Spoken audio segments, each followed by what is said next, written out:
Okay, I'm with Mark Robinson, and we're getting ready to we've been putting things together, getting ready for the Moon Lake Gathering, or what I call the Treasure Hunters Rendezvous, but it's more than the Treasure Hunters Rendezvous. It's Bigfoot, it's UFO, because, you know, Skinwalker Ranch is just not that far away, and there's a lot of sightings of Bigfoot, but I'm into the treasure hunting, but it's a little bit of all. But we're putting it together. So, Mark, tell me what we got going happening so far with here.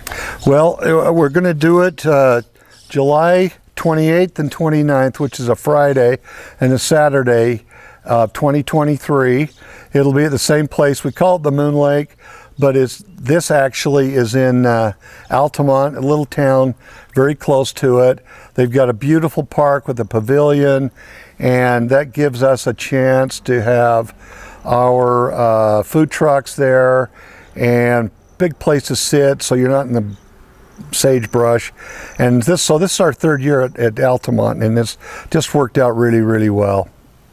So, and I gotta say that, you know, Altamont is just right there where all the major drainages are. You know, the Rock Creek drainage, the Moon Lake drainage, the Yellowstone drainage, and all these drainages where all the Spanish activity took place in the Uinta Mountains. Not all of it, but it's where the big major portion of it. So there's a lot of Spanish stuff that went on in these areas, and we're just right at the bottom of where all these major drainages are. So it's a great location for that, you know, during the day or beforehand if people want to come out and explore the area. So, well, and see, we're planning on Saturday day earlier, you know, like 10 or something. One of our speakers is going to take a hike around Moon Lake and show, I guess, a lot of that area was burned out 2 years ago. Terry, was it one? Yeah, 2 years ago. Yeah, 2 years ago, but there's still rock signs. And this guy, I don't know. You tell. Okay, so you're letting the cat out of the bag. So here it is. One of our speakers, Del Bascom, ended up with a copper map that is of the Moon Lake area, where the Spaniards had marked on this copper map where some of this stuff is that's tied in with the Lost Roads mine. And so he's going to be speaking to us on Friday night. But Saturday, he's going to take a tour and show some of the stuff that he's found that's on this copper map, or some of the things that he's investigated and found. So he's going to be having a little day trip, and I'll get with Dale and do a little short video, and he'll be telling more about that, so we'll know what time. I don't know what time it's going to be, if it's going to be earlier, because we're also going to be doing stuffs in the park Saturday day. So it'll probably be a little bit earlier. We're still hammering some stuffs out. So anyway, so that's one of our speakers, is Del Bascom, who is one of the premier Spanish treasure hunter guys that knows a lot about the Spanish in the Uintas, and even has some artifacts. I think he told me he's bringing one of the silver bars he's got. And it's amazing. I've seen it. A lot of markings on it. And I'm sure, I don't know if he'll be talking about it in his presentation, man, but grab Del afterwards and ask him about this silver bar.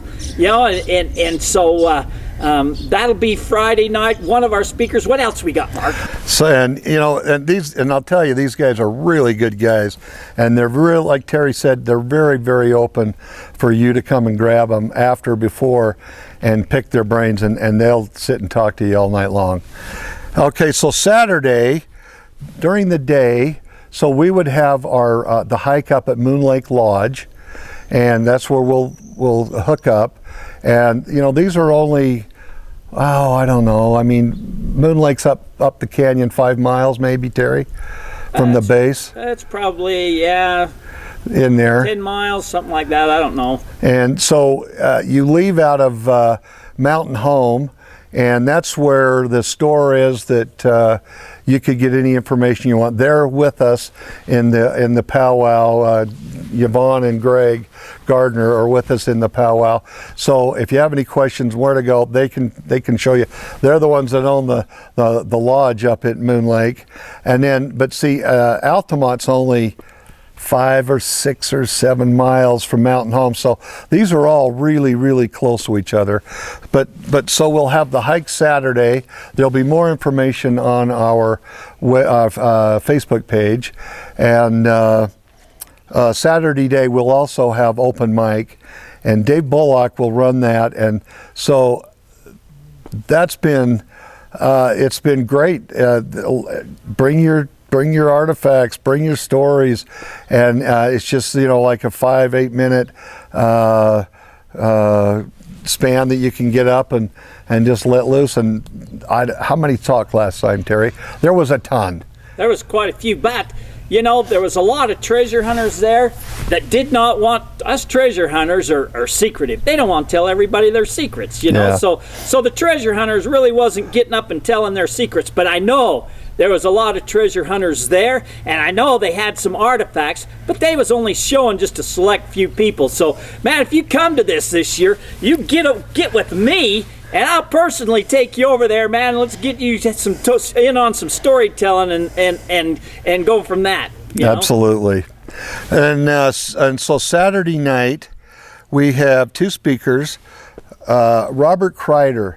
And I would look him up. He's from New Mexico. He's coming in just for us, and we're so dang excited to see him. He's actually a treasure hunter, but he's a Bigfoot guy. I don't know foremost, but that's what he's going to talk about with us probably the most. I think big time into Bigfoot. Has been very, very active. His web page, his YouTube page. Look up his name and you'll be able to find him. Watch some of the things that he's into. He'll be there Saturday, and then we have True Ott. He spoke last year, and this year we have nailed him down. And I'm going to let Terry talk about it because I don't know as much as I should, but it's a pretty fascinating subject. And what is it, Terry? So True is going to be talking to us about the Egyptians in the Grand Canyon, what went on when the Smithsonian came in and took a bunch of artifacts. So True had some contacts in Washington, D.C. that knew all this stuff, what was going on, and they gave True a bunch of photographs and stuff. So some of the things that was taken out of the Grand Canyon, the Egyptian stuffs. And this is a story you don't want to miss. And it's a fascinating story of what's been covered up, what the government's covering up from us and whatnot. And True just happened to know the right people that knew that got him the information and the right stories. So, but back to Robert Kreider. You know, I've known of him since the early '90s. When I first got onto the internet, you know, he's not only premier in the Bigfoot world, he's a guest speaker all over the country for this, you know. I mean, he makes his own stuff that he sells and gets out to all these different groups, and some of the groups even on TV that use his equipment help track these Bigfoots guys down. But before that, and during that, and also after that, he's still a treasure hunter at heart. So he's got some great stories about New Mexico, the White Sands Missile Range, Doc Noss, and a bunch of other stuffs around there, you know. So when you see him, he's not just Bigfoot. When you see him walking around, nail him down. Tell him to get you some stories on treasure hunting, because he's got a lot of great stories. He doesn't mess around, man. He's one of these guys that does the research and then goes after it. He does. I've talked to him on the phone for an hour or so the first time I met him, and I sit and listened a lot. I didn't do a lot of talking because he was so interesting to me. He's very, like Terry said, he's got the shirt, he's been there, he's done it. And so Terry, tell us a little bit about True if they don't know who he is. So True Ott, what do I want to say? So True Ott has his own radio show. He's had it for it's called Story Behind the Story. He's had it for, I don't know, 15, 20 years, you know, and he's got a following all across the world. And because of his connections of tracking things down and his connections in D.C., he's got into a lot of this stuff that the most of us doesn't get to really know the true story about. And that's what his radio station is the story behind the story. So it's going to be interesting to hear exactly what the government told him, the pictures they showed him, and the things that the government has done to him because of that. So I'm not sure exactly what he's going to talk about or how he's going to talk about that, but you know, he could talk on a multiple a bunch of different subjects, and he was going to talk about this last year. Mark, you detoured him. You got him talking. I did. It was my fault. You sidetracked him onto something else. I Don't be did. sidetracking him this time. We want to hear this. I want to hear the That story was my of the fault. Grand Canyon, the Egyptians, how the government came in and took all this stuff and hid it from you and I. True is, you know, these two, they asked me, True and Robert, they said, well, how long do you want us to talk? And I said, well, you know, and they said, well, I do 2 or 3 hours all the time. That's what Robert told me. I thought, wow, I don't know. So we could, you know, if you want more, I'm sure we'll get more. So the only problem we got is the park. You know, they like us to shut down at around 10. Yeah. You know, so that's a problem. You know, but a lot of BSing going on after 10 o'clock. Trust me. So yeah, if you see some groups of 2, 3, 4 people, you know, just kind of stand behind them and just kind of eavesdrop, man. Just kind of jump in. There's a lot of great stories after this that goes on. Oh man, that's some of my favorite parts. Is the just the one-on-one with somebody, and you know, you just don't sit there and go home, listen and go home. Go and rub shoulders with these guys because they love it. They don't have a problem with it, and you can hear a lot of good stuff. Now, we'll ask Terry about this. I had been hit up, especially back then, right after last year's powwow. I couldn't come. We live in England. You know, we've had a lot of them, or from different parts of the country, especially during the COVID thing. I don't know if I could get back in the country, and so. Terry's videos, and so I got hit up a million times last year. When they coming? Terry, so go from there. Man, sadly, the audio didn't turn out very good on my videos, so I wasn't able to put them out. You know, so this year, man, I've got some new audio equipment. I've got tape recorders so that I can double get the audio. Good. If one fails, I got the other. So yeah. So you know that was bad for last year, but I got it covered for this year. My only problem is it's hard for me to get around to get as I heard so many stories. There was a guy there last year. I mean, a lot of people came up to me and showed me a lot of artifacts. You know, yeah. Not a lot, but there was a lot shown. But they came up to me because they knew who I was, you know. Yeah. They just didn't show this to anybody because they didn't want people to know. But there was a guy there who found a whole, I don't know if they were Roman coins or not. He says, Terry, man, I found a bunch of old Spanish coins. And he told me in an area where I hang out all the time, you know. And he showed them to me, and they are old, and they are so old. They don't look Spanish to me. They look more Roman to me. Wow. And he had a handful of them. I'm thinking, holy cow, that goes with what Dan Lowe says, man. He thinks the Romans was up there in the Moon Lake area up there, Roman anciently, you know. And I'm thinking to myself, well, I wonder if that's part of this, you know. So there were some interesting things there. You just had that they didn't come out because they don't know who people are, and they're not showing everybody. You know, I think some people were disappointed that they just didn't come out. So hit me up, man. I'll take you on a walkabout, and I'll introduce you to some people, and we'll get the stuff coming out. Well, and you know, Dale said about the copper map that he would bring some vinyl copies to show everybody. Isn't that what he just said? Yeah, he doesn't want to bring the copper map out because it's fragile, but he'll bring. He's been close guarded on this for a lot of years, and people have been. He gave people some copies he trusted, and then some has leaked it out, and so you know. Yeah. And so you know, we'll see what happens. But he is going to talk about this copper map, and he'll be having some slides. So he's going to be showing some of the old Spanish markings that his dad found years and years and years ago before they got destroyed. You know, so and he's bringing that silver bar. He says silver bar is amazing. I've seen the copper map. Had it in my hand, and it is amazing. And the thing that's interesting to me is there was 3 languages on there. There was English, Spanish, and I don't know what the other one was. I don't know if anybody knows what the other language was. Huh? Well, you seen it, Terry. Yeah. But I got a lousy memory. I don't remember the 3 languages. Well, I remember a bunch of markings on it. And maybe the markings is what I was thinking would be the 3rd language. I don't know, but there was some weird stuff on there that I had no idea what any of that was. A lot of triangles but it was, somebody had written it on there specifically and purposely.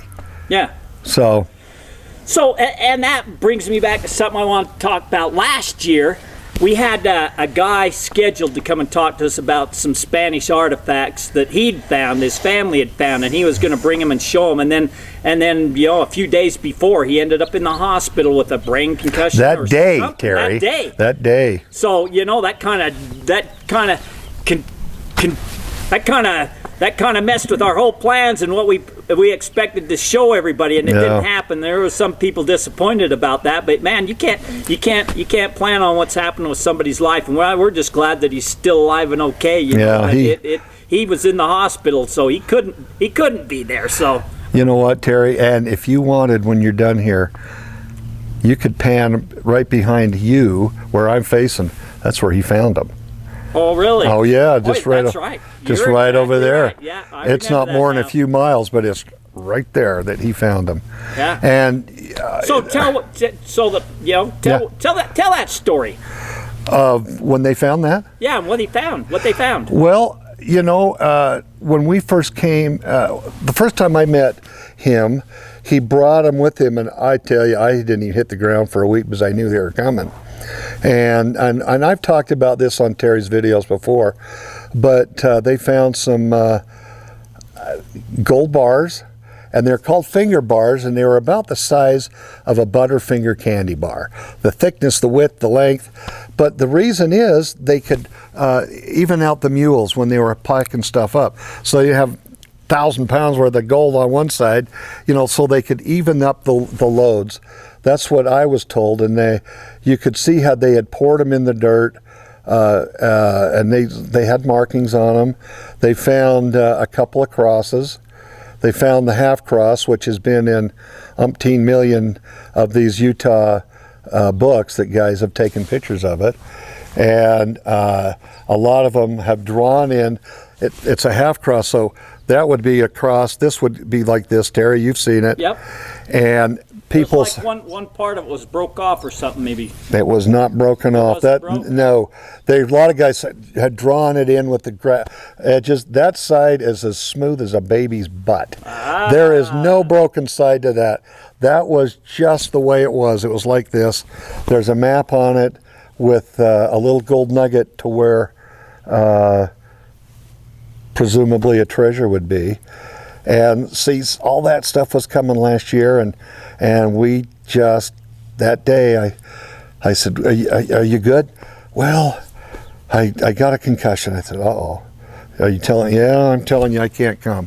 So we're just sitting there. Artifact's not coming, the story's not coming, and we just had to do the best we could do. Yeah. That's all there is to it.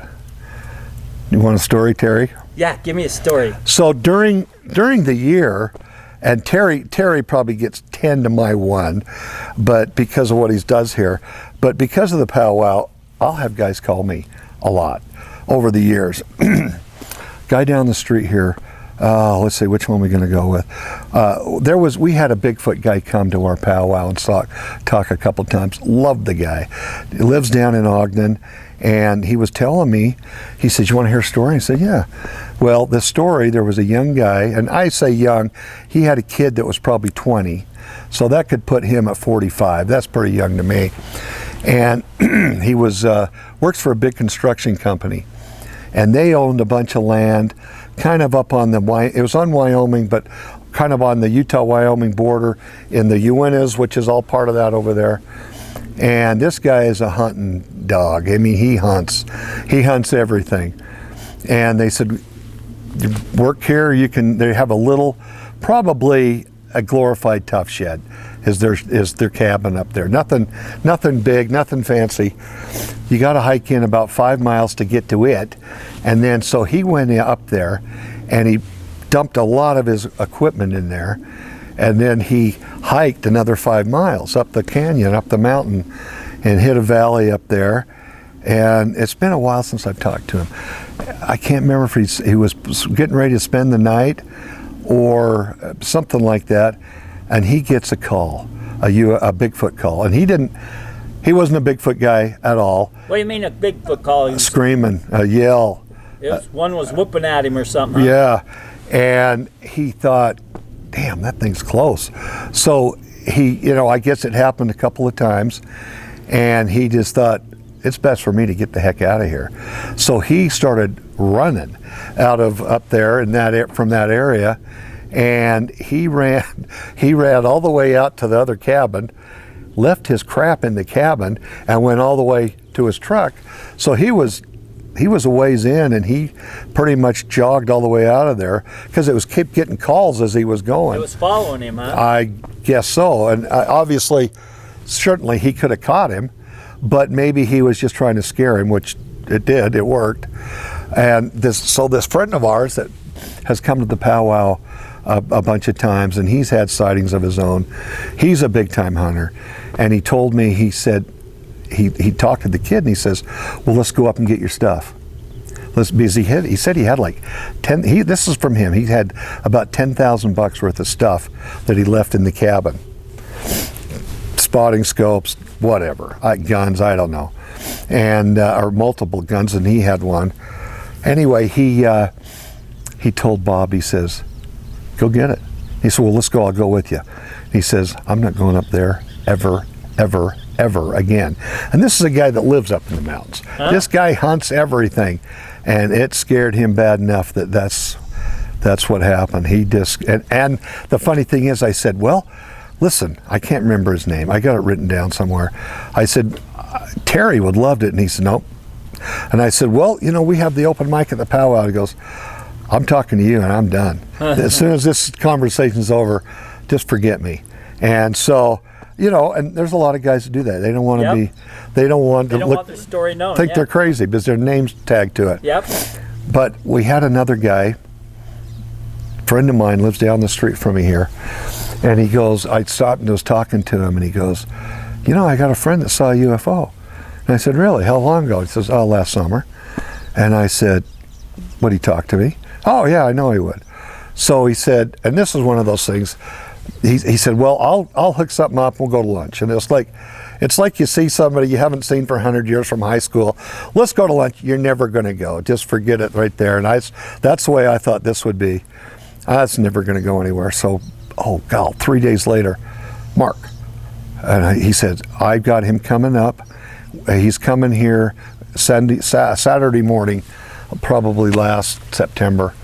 And I said, okay. So I go down there and listen to his story. Very credible. This guy is a government contractor, so he's no screw up.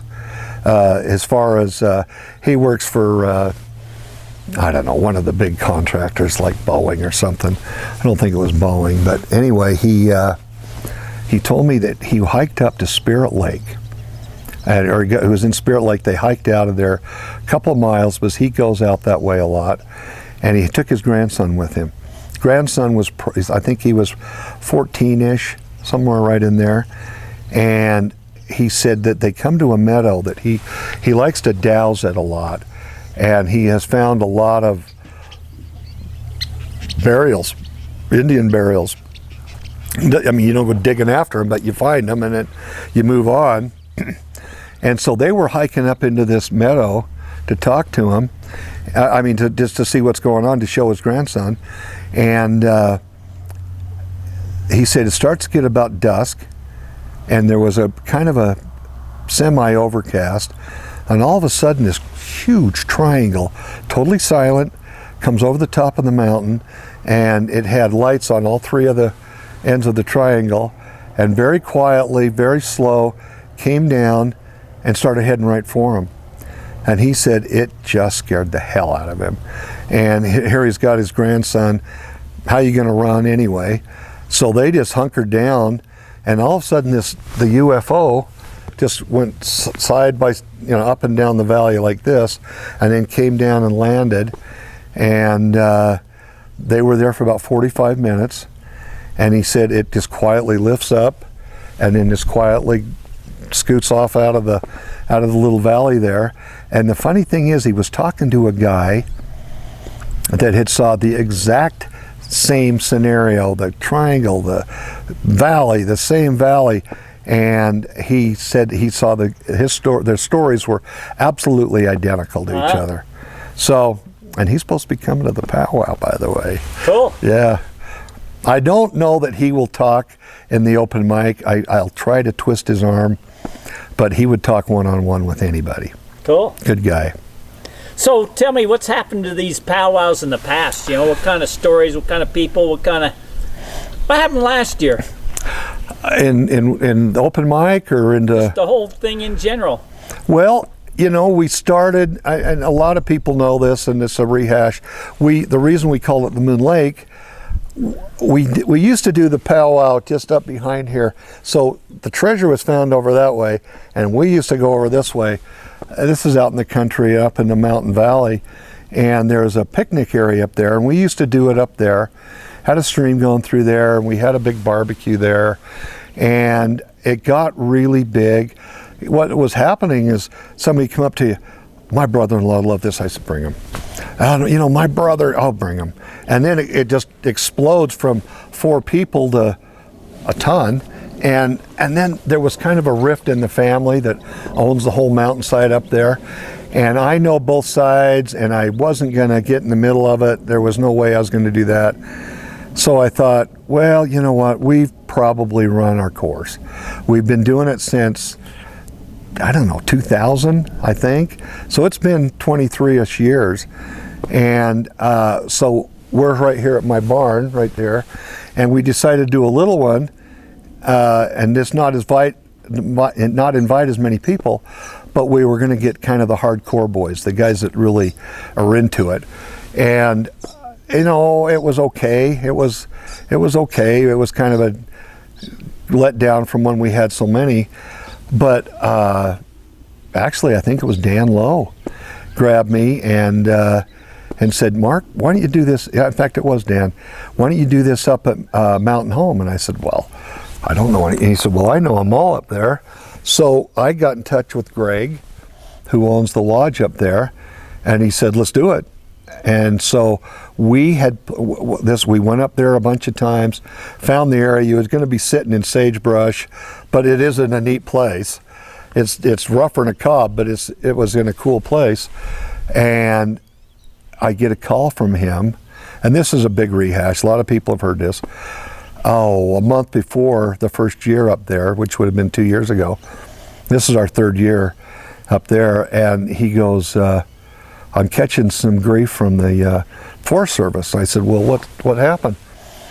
So he said, well, I had a wedding here at the lodge, and they were complaining about the cars. And I said, well, how many people did you have? And he goes, 20. I said, Greg, we might have 500. And so that thing just collapsed immediately. And I remember calling Terry, and so we were going to do some super quick videos and just say it's off because we don't have any place to go now. And a lady from up there who we've all become great friends with, and she's a big treasure hunter. Oh yeah. Patsy. And she said, Mark, don't you do one thing. Give me a day. And I said, you got a day, but you don't have 1 second more because we got to do something. So she calls me back, says, I got the park in Altamont. It's perfect. Send me pictures. And I said, okay. And it was perfect. It was actually, the whole scenario is way better than at Moon Lake because we still go to Moon Lake. You can still appreciate the lake and go around on the tour and see the Spanish markings, and you'll be able to see the copper map, the copy of it, and then go and see right where this is talking about. But we have the park, which is grass and mowed, and a pavilion, and a special place just for the open mic. So that's kind of how this has gone. So that first year, we probably had 150, 200 people. I think we had over 200 the first year, and then we had 350 last year, I think, ish, right in there. And hopefully, we have been slow on getting the videos out, and the flyer. But see, with the flyer doing it the way we're going to do it this year, everybody's going to see it. And the last few years, they're really cool flyers. John does an amazing job, but who gets to see them? If you don't live up in the basin, you don't get to see it. So, Yeah. and surprisingly, to me, I was shocked because everybody in the basin, Terry said, the ranch is only a ways away. Not far. Skinwalker Ranch. And there was another ranch right next to it, and they get the same stuff. And he's a friend of ours, and he tells us about stuff all the time. I just talked to him 2 days ago, and they had a bunch of stuff happen. So we were really hoping for a lot of the locals to come and talk, and on the open mic, and because I'm telling you, everybody up there has seen something. Everybody. If you've lived up there for 5 or more, you've seen something. And we got darn few locals that came, which has always surprised me. We've had them come. I had a guy grab me after Saturday night. I'm telling you, we might have to leave at 10, but there's a lot of gabbing after that. I had a guy come, I'm from Hawaii, and I said, Hawaii? And yeah, so I talked to him. Oh, yeah, there's people come from all over. There's that, the Kansas City boys, that girl from Iowa. Yeah, I remember her. Ohio. We've had people came from all long ways away. Oh, we've had Idaho, California, Arizona, New Mexico, the Missouri boys, Kentucky.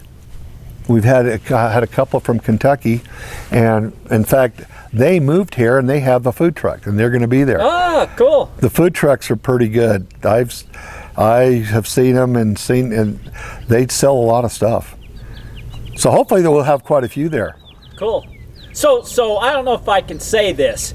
Maybe I shouldn't say this. You tell me not, and I'll cut it out. But I don't know if we're going to have this thing next year or not, because they might have to cut Kent's leg off. You've had some health conditions, and it's just not easy. So who knows what's going to happen? This might be the last year that we're doing this. I don't know. We'll have to see. But so that is absolutely true. And if this stuff had happened earlier this year, we'd have canceled it. There was no way we would have moved forward on it. We just get into it so deep we can't get out of it. Yeah. To be honest with you, and that's okay. And with that said, and it's like this is free to you guys. Yeah. It's costing us, and we've got donations and had some auctions and that helped us pay for it. So thank you guys for that. But this is free to you guys. If you want to donate, man, we appreciate it. But you don't have to. We really appreciate it. But you don't have to. A lot of guys are selling books there too.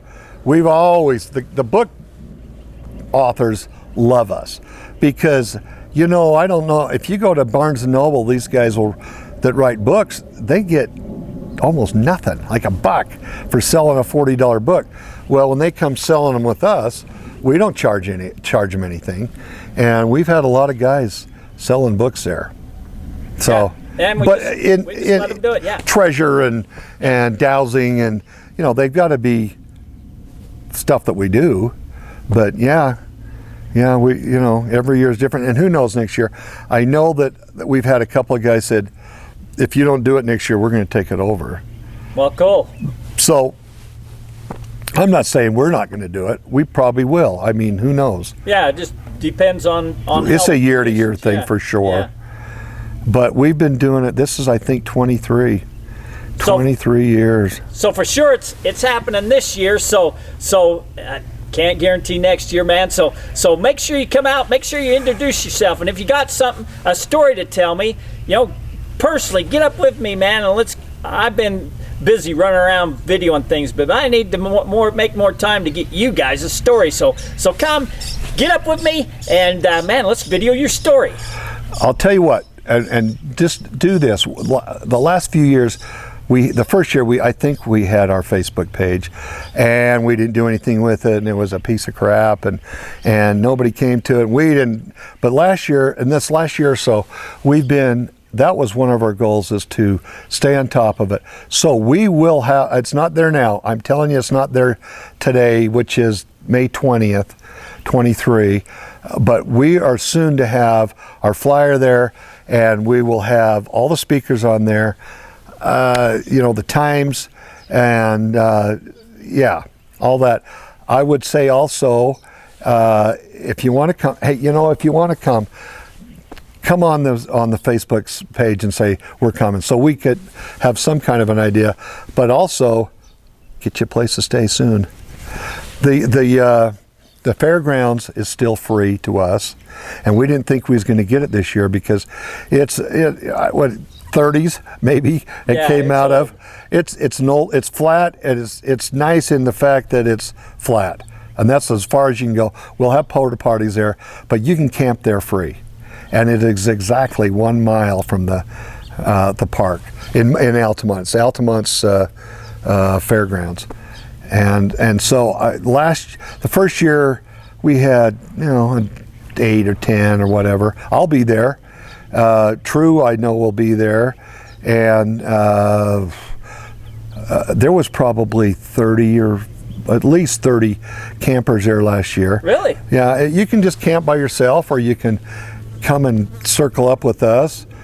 And so there's no water or power or anything? There is some water, but it would be like, you got to go get it and take it back to your camper. Yeah. You can't hook up to water. Okay, and there's no power, and you know, there's no, we're gonna, that's part of the cost to us. We're gonna be putting some porta potties there, so there will be that.